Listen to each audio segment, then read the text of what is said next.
Olá, estamos no ar com mais um Arena de Ideias. Este é um espaço para discussões inteligentes sobre diversos temas, como comunicação, inovação, tecnologia, e hoje nós vamos discutir o resultado das eleições municipais e o impacto que isso traz para a pauta ambiental. Eu sou Raquel Madeira, Head de Public Affairs da Oficina Consultoria. Antes da gente começar, eu vou fazer a minha autodescrição para pessoas que têm dificuldades visuais. Eu sou uma mulher branca, de cabelos castanhos, olhos castanhos, uso óculos e tenho o cabelo bem curto. Estamos aqui no espaço da oficina e atrás de mim tem uma tela escrita Arena de Ideias. Estão aqui comigo o Nauê Bernardo, que é advogado, cientista político e doutorando da UNB. Nauê, eu queria que você fizesse a sua autodescrição inicialmente. Olá a todos e todas, eu sou um homem negro. Nesse exato momento eu estou usando um terno azul com uma camisa levemente lilás. Eu tenho olhos castanhos escuros, cabelo castanho escuro, curto e uso óculos. E aí, para bater esse papo aqui com a gente, também está o Eumano Silva, que faz parte da nossa equipe de Public Affairs. Ele é da área de inteligência política. E aí eu queria também, Eumano, que você fizesse a sua autodescrição. Bom dia, obrigado pela audiência. Eu tenho 60 anos, sou um homem pardo, estou de paletó e gravata azuis, uso barba, sou um pouco careca. E vamos agora para a conversa aqui com o Nauê Bernardo. Então, a gente resolveu trazer esse tema da pauta ambiental porque esse foi um ano especialmente sensível em relação à questão ambiental. A discussão sobre extremos climáticos não pode ser esquecida, né? E a gente passou esse ano por queimadas intensas, tivemos no início do ano o Rio Grande do Sul com 90% do estado afetado por chuvas intensas, mas ao longo dos anos, a gente vê todos os anos, municípios, por exemplo, como Petrópolis, que todos os anos tem desabamento, e isso gera impactos. E quem é que tem que resolver, quando a gente tem uma emergência climática dessa, uma calamidade, quem é que resolve no primeiro momento? É o prefeito. Por isso que a gente está trazendo esse assunto aqui. E aí, Nauê, eu queria te perguntar, antes da gente começar mesmo a entrar na pauta ambiental, eu queria, para a gente poder cobrar, a gente tem que saber o que cobrar de cada um, né? A gente tem um país imenso, a gente tem várias esferas, a gente tem legislativo, tem executivo, tem federal, estadual, municipal. O que a gente pode cobrar de cada um desses políticos em relação a essa pauta ambiental? Bom, primeiramente é preciso ressaltar que essa parte de distribuição de competências é um assunto muito delicado dentro da nossa Constituição, das leis e tudo mais. Em tese, quando você olha para a Constituição, o dever de cuidar do meio ambiente é de todo mundo, todos os entes, todas as pessoas, públicos, privados, enfim, para as presentes e futuras gerações. Isso, inclusive, transforma esse artigo em um dos mais sofisticados do mundo, à época de sua redação, inclusive, discutivelmente o mais sofisticado do mundo. No entanto, quando a gente fala em repartição de competências, existe uma tensão muito grande, mas a gente pode, para tentar simplificar, indicar que determinados licenciamentos de determinadas atividades competem àquele ente que está mais próximo. Então, o município ele vai ser responsável por determinados licenciamentos que têm o chamado impacto local. E à medida que você vai tendo um impacto maior, você vai chamando os outros entes para fazer esse licenciamento. E por que eu digo que é difícil? Porque, por exemplo, se você tem uma área que é federal dentro de um estado, dentro de um município, você precisa chamar a União para fazer esse licenciamento. E aí o IBAMA vai chegar, o ICMBio também pode ser chamado a analisar alguma coisa e tudo mais. Então, a responsabilidade é de todo mundo. O problema é que quando na ponta alguém faz alguma coisa equivocada, até consertar, a coisa já degringolou completamente. Nauê, como você disse, a legislação brasileira, que nasceu na Constituinte, a legislação ambiental, ela foi muito avançada na época. E de lá para cá, muita coisa aconteceu. E nós vimos os problemas ambientais brasileiros se agravarem nesse período. O que aconteceu? A nossa legislação não foi seguida? Basicamente, a nossa legislação não foi seguida, a gente começou a ver o avanço de uma pauta antiambiental, começou a se grudar na nossa sociedade um discurso de que a proteção e a preservação do meio ambiente iriam atrapalhar o desenvolvimento do nosso país. Isso não é algo que nasce após a Constituição, isso é algo que já vem de muito tempo. E, aliado a isso, havia e ainda há um pouco conhecimento por parte da população como um todo dos impactos que derrubar uma área florestada, derrubar uma área de cerrado podem trazer para o todo. Então a gente viu esse avanço dessa pauta antiambiental e agora a gente está sofrendo as consequências por isso. Agora, como é que a gente consegue conciliar? Porque em determinadas situações a gente precisa desse avanço, e aí eu falo um pouco dos negócios mesmo, da atividade empresarial. Né? Como é que a atividade empresarial pode ser parceira nessa agenda ambiental? Olha, são muitas formas. É preciso, primeiro, que se assuma um compromisso de fato com a agenda. Então, isso não é apenas sobre você trocar copos descartáveis por garrafas que vão durar mais tempo. Isso não é apenas sobre você tirar os canudos. Vai além. Então, vamos dizer, eu tenho uma grande empresa que faz a compra de insumos, seja carne, seja madeira, enfim. Eu preciso instalar na minha empresa uma cadeia de análise dos meus fornecedores para que eu possa entender se de algum desses fornecedores eu estou comprando um produto que vem de uma área que teve algum tipo de crime ambiental, por exemplo.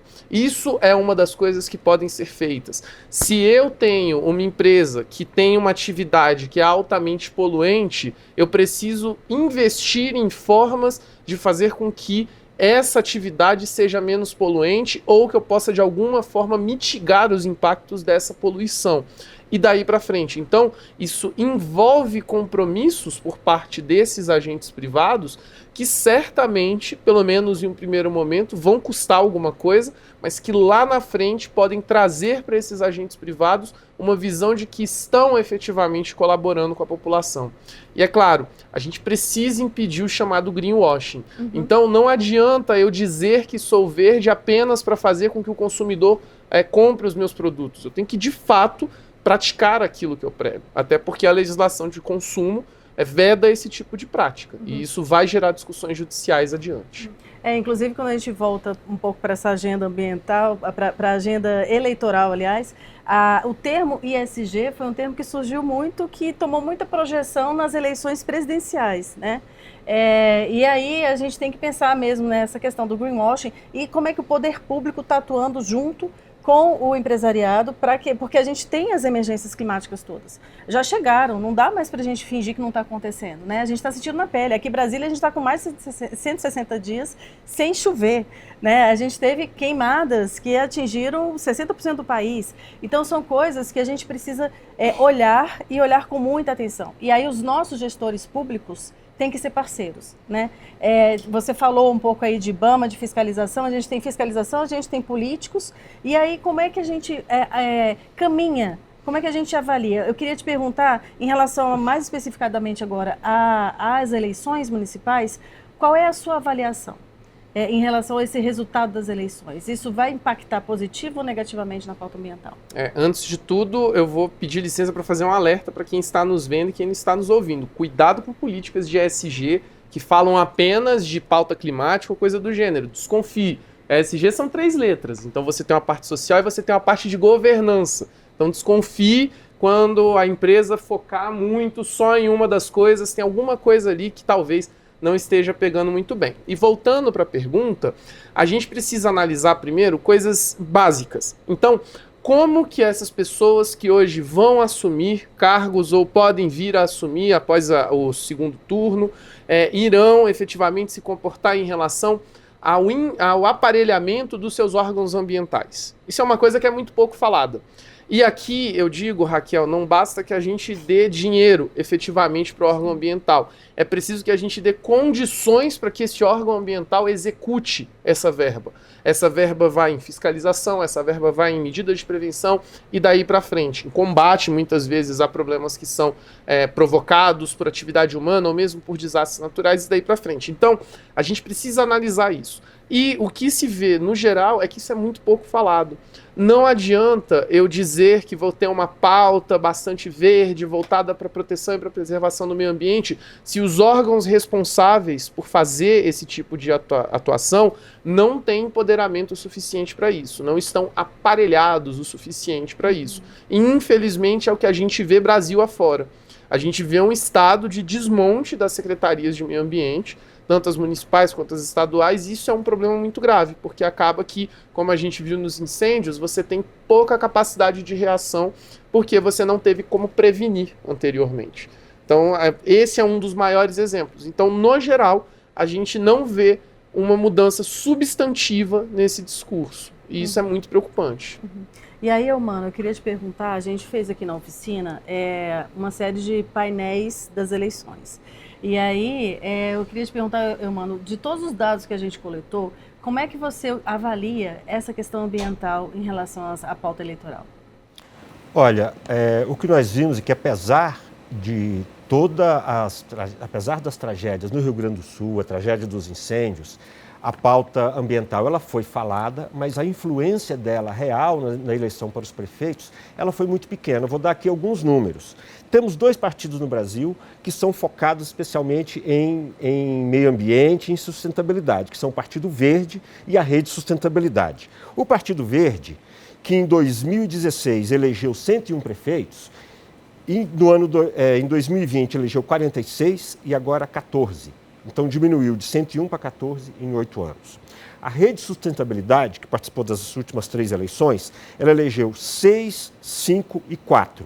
Ou seja, hoje nós temos 14 do PV e 4 da Rede Sustentabilidade, são os prefeitos eleitos agora em 2014. Isso aqui mostra que a pauta ambiental, na minha opinião, não pegou. Se os partidos que são direcionados para essa pauta, se eles têm esse desempenho que podemos considerar pífio, porque nós estamos falando de um universo de mais de 5.600 municípios. Nós temos aqui um total de 18 desses 2 partidos que foram eleitos. Então, eu acho que isso aqui é a maior prova de que a pauta não empolga, que embora nós tenhamos uma legislação que nasceu muito boa, que vem, como o Naue colocou, ela vem sendo aos poucos, ela vem perdendo a força, e agora nós temos esses números aqui que mostram, eu acho que, como essa pauta tem pouca importância. E aí eu queria fazer uma pergunta para o Naue. Naue, você acha que isso se deve, em parte, a uma dificuldade de comunicação por parte desses partidos? O que acontece nessa área?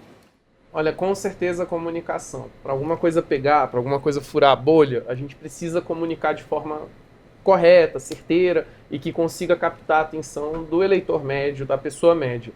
Há uma dificuldade muito grande em fazer isso. E aqui eu faço até um meia-culpa. É um discurso altamente tecnicizado, é um discurso cheio de jargões, muitas vezes em língua estrangeira, e você vê que existem hoje problemas que são muito mais palpáveis e factíveis para a população, com os quais não há, nesse primeiro momento, uma ligação direta, não se faz um encadeamento. Olha, se hoje eu tenho fome e se hoje eu estou comprando menos comida, menos carne, tem a ver com a quebra de produção, tem a ver com o tanto de boi que morreu ali, tem a ver com as condições climáticas, enfim.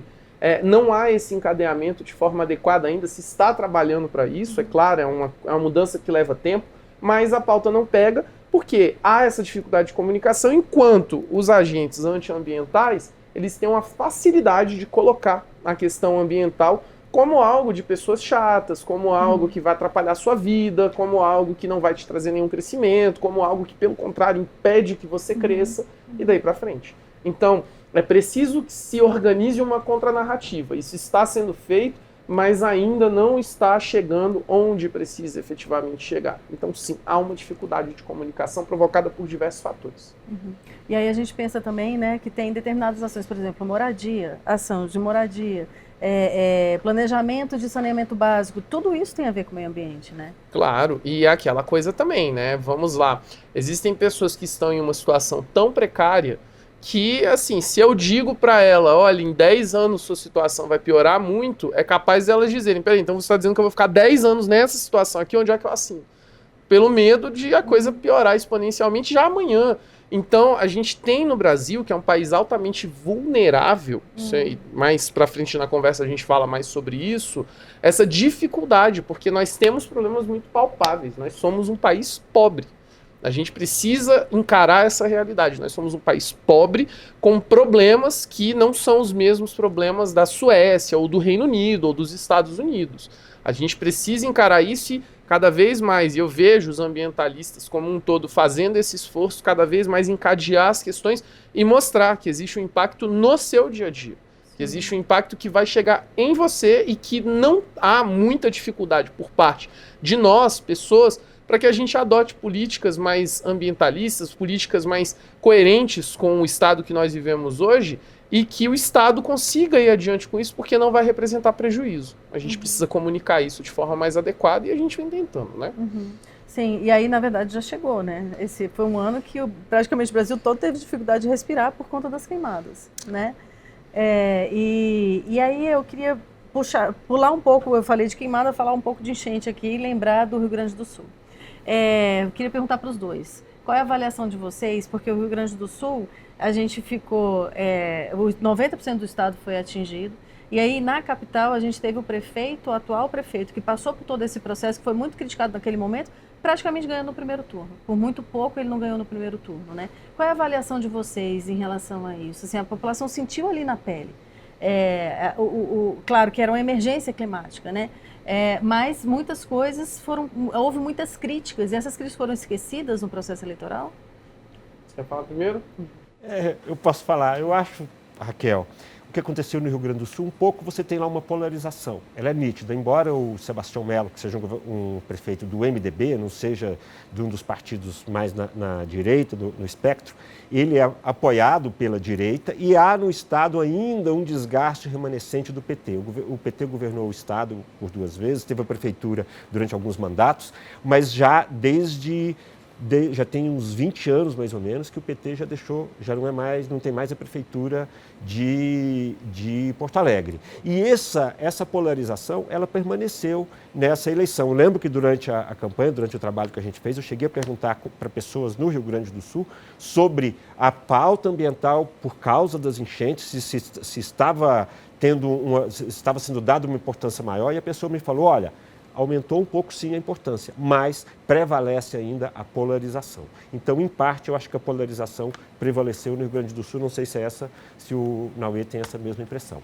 Eu vou fazer uma leitura que vai vai paralelo a isso.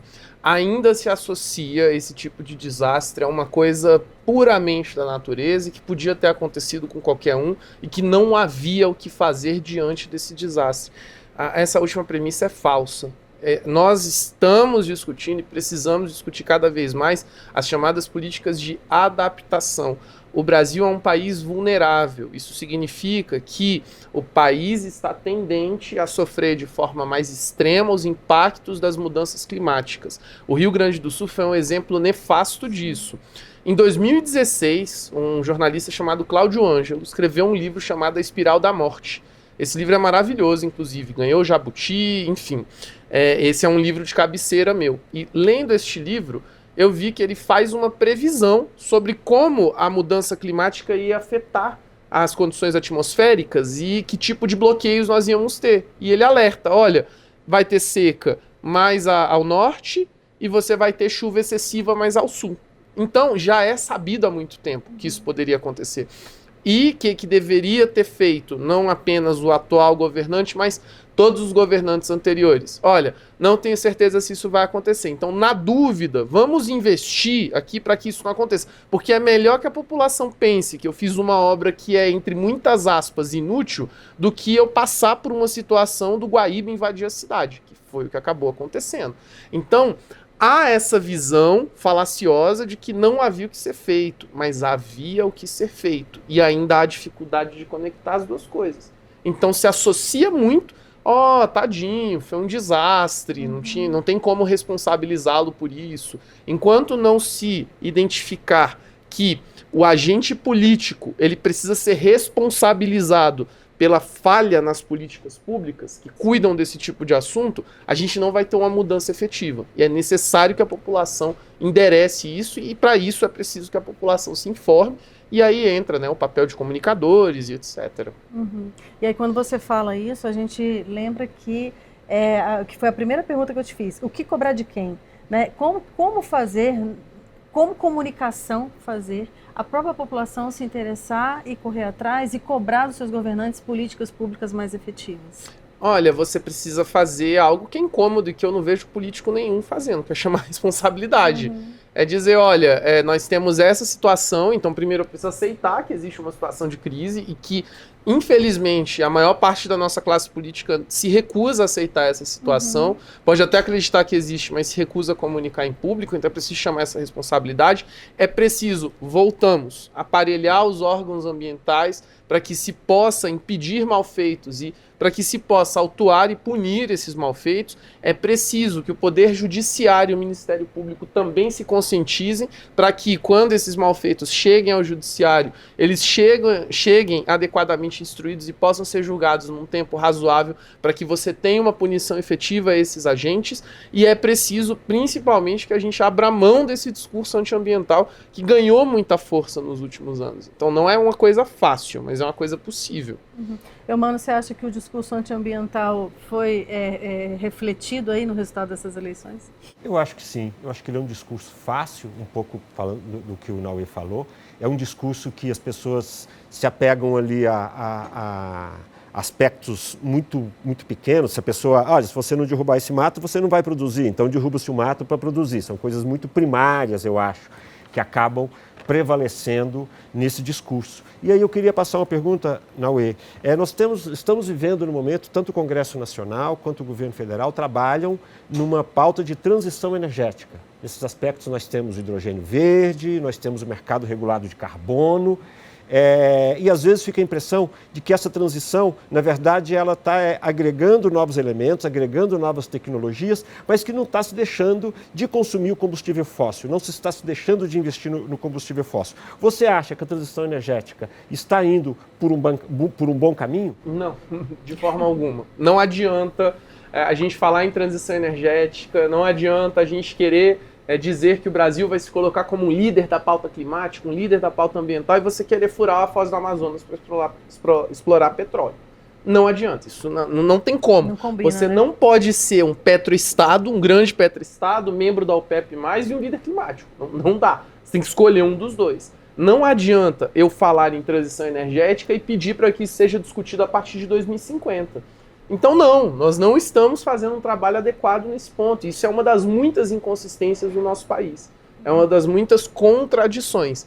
Então a gente precisa sim acelerar com a transição energética, até porque nós temos hoje uma grande profusão de fontes renováveis de energia e a gente precisa entender como explorar melhor isso. Até porque se nós continuarmos mexendo na máquina do clima da forma como estamos, a gente deixar de fazer a nossa parte para mitigar os efeitos das mudanças climáticas e para mitigar as emissões de gases de efeito estufa, a gente vai ver as próprias fontes renováveis de energia sofrendo baques. Então a gente vê que as secas estão afetando alguns dos nossos principais reservatórios. Isso está custando no bolso da população. Então não estamos fazendo um bom trabalho e precisamos acelerar nisso. E aí a gente está falando também de um Brasil que vai sediar a COP30, né, no ano que vem. E aí, assim, como é que a gente alia ali a pauta política, a imagem que o Brasil quer ter no exterior, com o que de fato a gente está fazendo ali? Primeiro a gente precisa largar essas inconsistências. Então é aquilo. Ninguém está aqui defendendo que se pare de explorar petróleo hoje. Não, existe um negócio chamado transição justa. Então que se possa fazer um plano de transição rápido e efetivo para que no futuro não se precise de energia fóssil. Então, esse plano de transição ele precisa ser efetivo, ele precisa ter fases, ele precisa ter metas, ele precisa ter pontos de análise, de revisão para ver se está dando certo, se está dando errado. Então, esse é o primeiro ponto. A gente precisa de uma pauta séria a respeito da desfossilização, porque foi algo que foi endereçado na última COP, do ano passado, né, em Dubai. Em segundo lugar, a gente precisa entender que pauta climática não é só parar de desmatar a Amazônia. Nós temos outros biomas e a gente precisa entender que a supressão de vegetação e intervenção humana, da forma como está ocorrendo hoje nesses biomas, vai fazer com que esse equilíbrio natural seja afetado, o que já está acontecendo. Então não adianta eu dizer, olha, nós paramos de deflorestar a Amazônia e eu jogar toda a pressão de supressão de vegetação para o Cerrado, por exemplo, que é interconectado com outros biomas, que é a grande bacia de água, né, por ser aquela estrutura de floresta invertida. Então, a gente precisa pensar nessas coisas de uma forma sistêmica.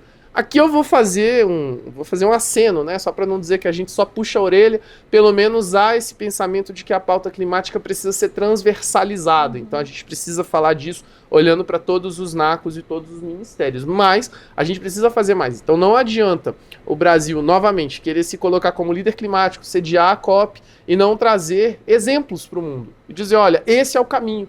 Vamos seguir por esse caminho aqui. E isso requer um esforço também de todos os setores da economia brasileira. Uhum. E aí quando você fala dos biomas, a gente pensa assim, num mapa de Brasil, existem pontos que são mais críticos do que outros na sua visão em relação a essa questão ambiental? Hoje o Cerrado está em um ponto muito crítico. Hoje a gente vê que a pressão de exploração dentro do Cerrado ela é muito grande. É importante lembrar que em 2012, com a aprovação do novo Código Florestal, Lei da Vegetação Nativa, enfim, a gente teve a redução da chamada reserva legal para 20%. Isso significa que eu posso suprimir a vegetação de 80% da área, eu preciso manter 20% daquela vegetação. E ainda assim querem diminuir mais essa reserva legal. E isso vem provocando impactos, porque você vê que já há uma mudança no regime natural, regime de chuvas, por exemplo, a gente já vem vendo secas mais extremas, a gente vem vendo algumas regiões do país que já tem uma mudança no seu microssistema climático. Então se detectou recentemente uma região com um clima árido, a gente vê que a caatinga está se expandindo para determinadas áreas dos biomas brasileiros que antes eram ocupados por outros biomas. Então sim, a gente está vendo uma mudança muito ruim provocada em outros ecossistemas. Vou perguntar agora da área que você conhece bem, que é do judiciário. Como você avalia a atuação do judiciário nas questões ambientais? Bom, primeiro a gente precisa separar. O Supremo vem fazendo um papel muito importante. O Supremo vem com muita frequência sendo desafiado a analisar a constitucionalidade de normas estaduais, normas municipais, que muitas vezes têm um caráter muito antiambientalista. Está conseguindo efetivamente endereçar essas questões de forma adequada. O Supremo, desde 2022, vem num esforço muito grande de trazer para si a pauta climática, de trazer para si essas pautas associadas e não separar. Então dizer a gente precisa realmente da preservação do meio ambiente para que a gente mantenha o equilíbrio climático, e isso é um comando constitucional. A gente tem diversos precedentes nesse sentido, julgamentos realmente muito bons. O Supremo está analisando de forma muito cuidadosa como o governo federal está implementando o PPCDAM, que é um plano de prevenção e combate ao desmatamento na Amazônia Legal. A gente vê o Supremo fazendo um papel muito interessante na questão dos incêndios. Então, assim, do ponto de vista do Supremo, eu tenho, claro, não vou dizer que eu não tenho críticas. A questão do marco temporal, por exemplo, podia estar sendo tratada de uma forma melhor, né? Enxergo, com todo respeito, que não é o caso. Era possível endereçar de forma melhor, mas não vou aqui também gastar muito tempo falando sobre isso. Mas, do ponto de vista do resto das instâncias, a gente precisa caminhar ainda. O STJ tem o ministro Herman Benjamin, cito nominalmente, um grande nome do direito ambiental brasileiro, e que consegue, né, trazer esse ar de que, olha, precisamos olhar com mais carinho para essa pauta. Mas ainda assim, a gente tem nas outras instâncias do judiciário, segunda instância, primeira instância, judiciários estaduais e federal, que precisam realmente de um letramento maior na parte ambiental. Então, a gente precisa realmente que os nossos julgadores passem a analisar essas questões com um pouco mais de carinho. E quando você fala de letramento, a gente volta para a comunicação, né? Para a importância da comunicação, né? Exatamente, mas aqui é importante lembrar, não é porque a pessoa passou num concurso de magistrado que ela não precisa estudar. Os temas hoje mudaram, a abordagem a determinados temas também está sofrendo transformações. Então, se a pessoa de repente passou num concurso há 20 anos, ela precisa passar por uma reciclagem para entender essa nova abordagem em relação ao meio ambiente. Isso vale para todo mundo. Isso vale desde o ministro Supremo até o juiz de primeira instância. Então, é preciso também, no caso das autoridades públicas, que se faça esse esforço de ir atrás também, por conta própria, de ir atrás das entidades da sociedade civil que conseguem endereçar esse tema, de ir atrás da informação. A informação está aqui. Então, o poder público, os julgadores, eles podem também absorver essa informação. Você trouxe muitos dados, muitas informações bastante duras, né? Você se considera mais pessimista ou mais otimista em relação a essa agenda ambiental? Como diz Ariano Suassuna, eu sou um realista esperançoso. Então, é aquilo, a realidade é dura. Mas acredito que a gente ainda tenha meios para reverter essa realidade. Mas é claro, é preocupante quando a gente vê o Carlos Nobre, que é um dos grandes cientistas da área ambiental, área climática, dizendo que está assustado porque não acreditava que ia chegar tão rápido. Chegou muito mais rápido do que as melhores previsões estavam antevendo. Então a gente precisa corrigir a rota o quanto antes, porque a gente está ficando sem tempo. A gente não tem mais aquele mesmo conforto que a gente tinha em 2012, por exemplo. E também gera impacto, né? Gera impacto econômico, gera impacto até na produtividade. Quando você tem um calor excessivo, a produtividade das pessoas diminui. E isso é uma coisa que tem que ser olhada, né? Muitas vezes a gente precisa passar pela dor para poder tomar algumas atitudes. Você acha que a classe política está se conscientizando mais? Assim, é importante que isso aconteça? Pode até estar, mas não está rápido o suficiente. Enquanto não houver essa sensação, eu sempre brinco, né? A gente precisa que uma dessas COPs seja feita sem ar-condicionado. Para que as pessoas sintam realmente, né? Não adianta eu ir para Belém e entrar numa cúpula que vai ter ar-condicionado, vai estar climatizada a 23 graus, naquele conforto. É preciso que as pessoas sintam o que de fato está acontecendo. Existem locais em que não há adaptação possível. Existem locais em que, se eu tenho uma onda de calor, vai morrer muita gente, porque vai bater em temperaturas que são intoleráveis para a humanidade como um todo. Então, aquele local a gente vai ter uma situação muito grave. Então, veja, a gente precisa estar em ambientes fechados quando está muito quente. A gente bateu quase 37 graus agora esse fim de semana em Brasília. A gente precisa ligar o ar-condicionado, precisa ligar o ventilador. Então, isso gera uma pressão no sistema de fornecimento de energia elétrica. Sim. Muitas vezes faz com que se tenha que recorrer a fontes mais poluentes de energia, como as termoelétricas, que a gente também precisa dar um jeito de extinguir para ontem. E a gente acaba não tendo, né, muitas vezes, essa noção de como as coisas estão encadeadas. Então, a nossa classe política pode até estar se conscientizando, mas não está rápido bastante. A gente precisa dessa conscientização para ontem, porque senão a gente não vai ter como tomar decisões enquanto um Estado de forma racional e em velocidade o bastante para evitar um desastre ainda maior. Voltando aqui um pouquinho para os resultados da eleição, mais uns números aqui do PV e da Rede Sustentabilidade.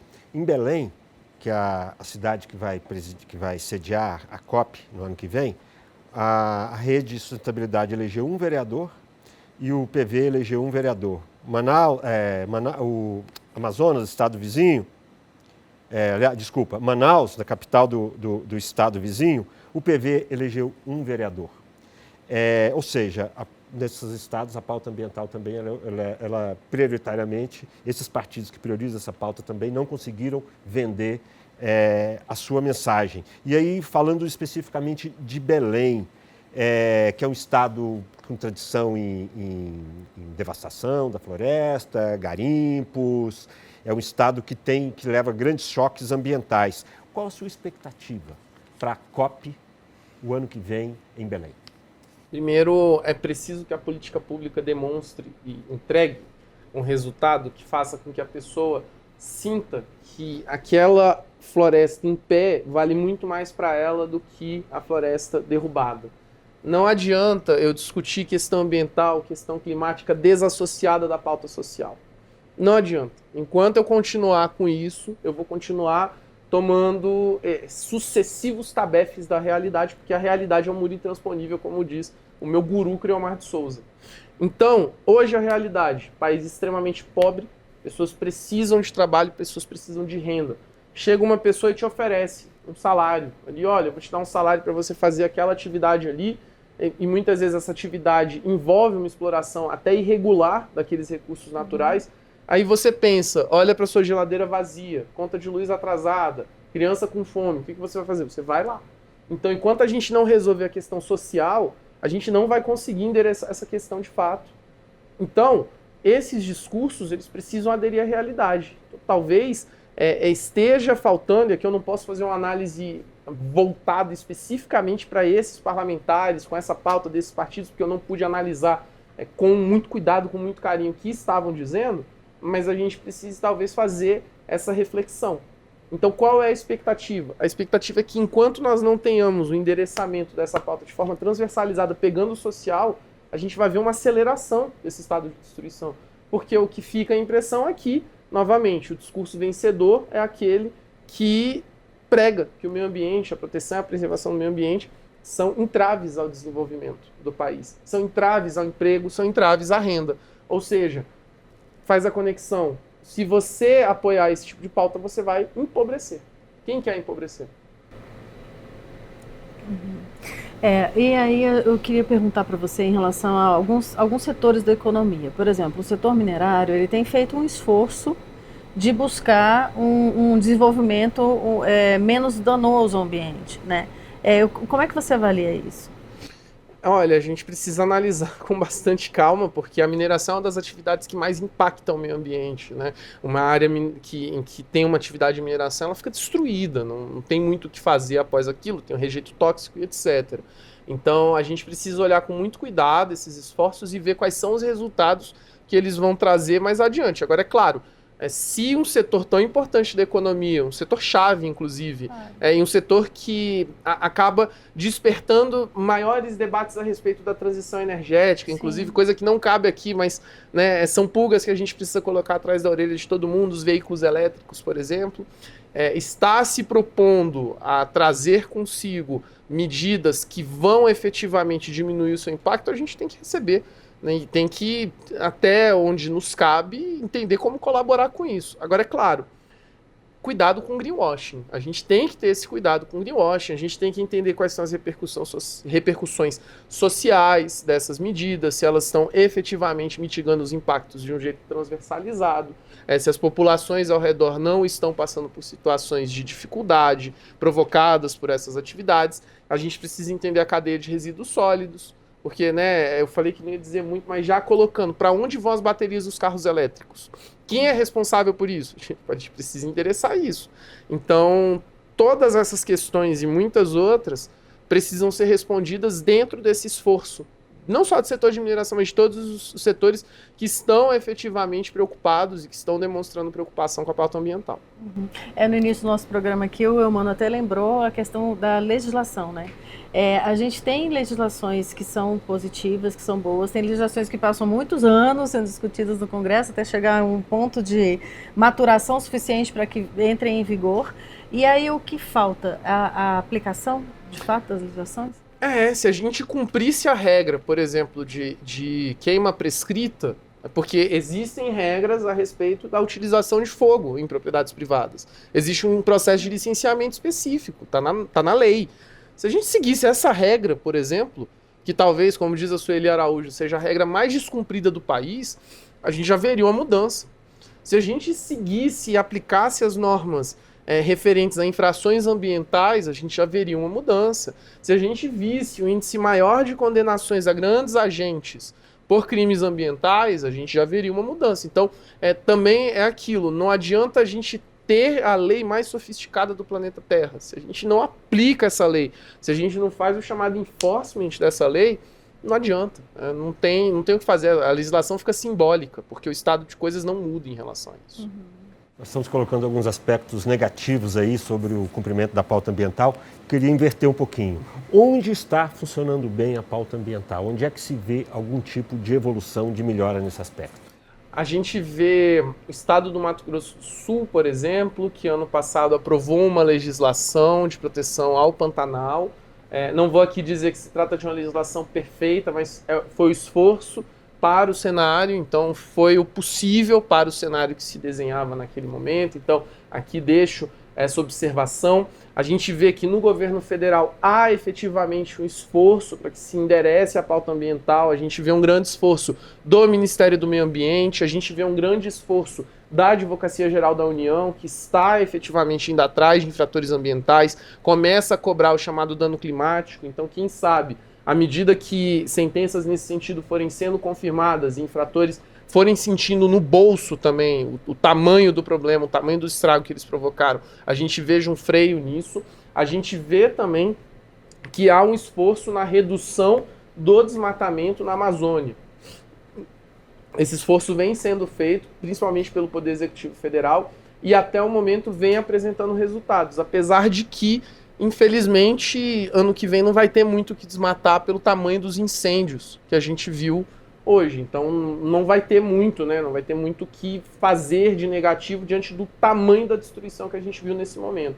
Até se brinca, né? Não precisa mais falar em desmatamento, é só botar fogo em tudo, que foi o que o pessoal resolveu fazer. Mas, sem essa resposta dos entes que a gente teve, eu não gostaria nem de imaginar o que teria sido. 2020, que foram as piores queimadas da história, teria parecido um playground.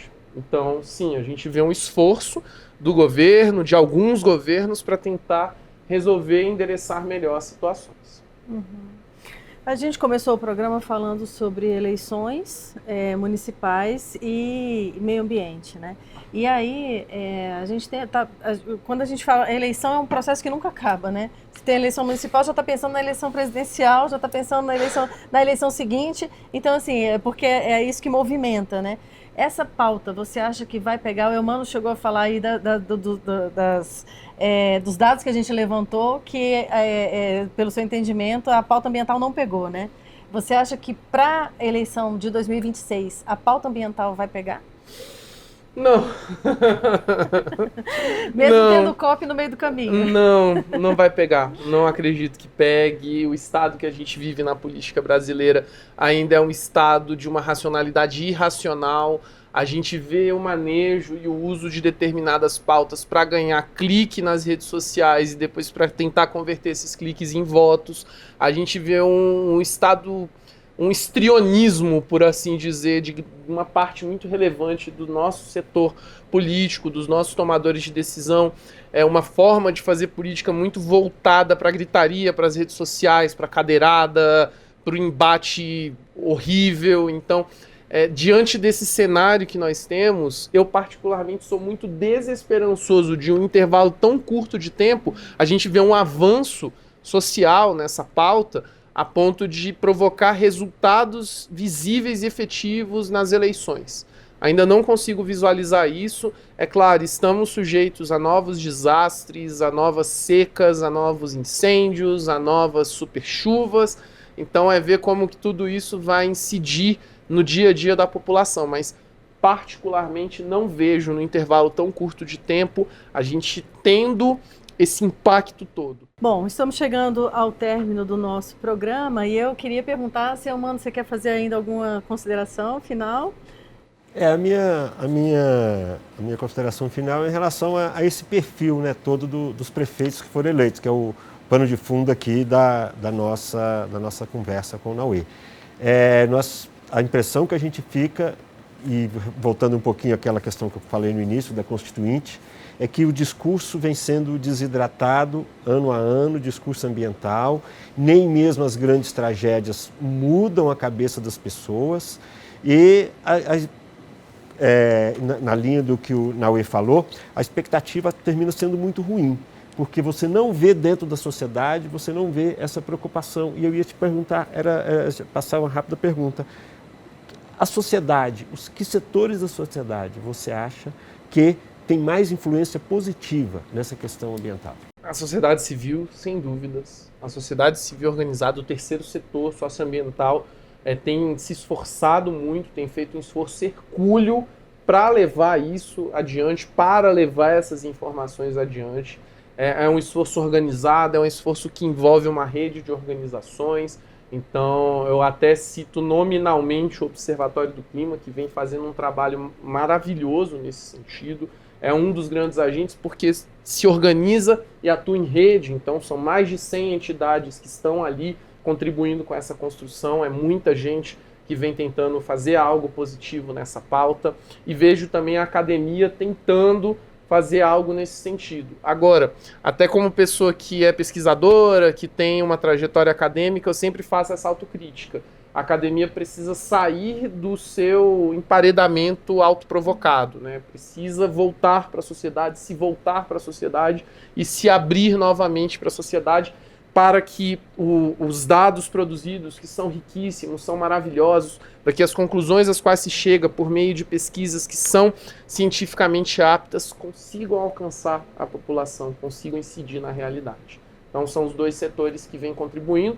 E é claro, o jornalismo. Eu não posso deixar de fazer uma referência aos nossos comunicadores, às nossas comunicadoras que vêm buscando fazer um trabalho positivo, de demonstrar como que as coisas se associam e levando o fato. O fato é, estamos em um contexto de crise climática, estamos em um contexto em que é necessário que o meio ambiente seja preservado, seja protegido. Então, a imprensa tem feito um papel muito bom também.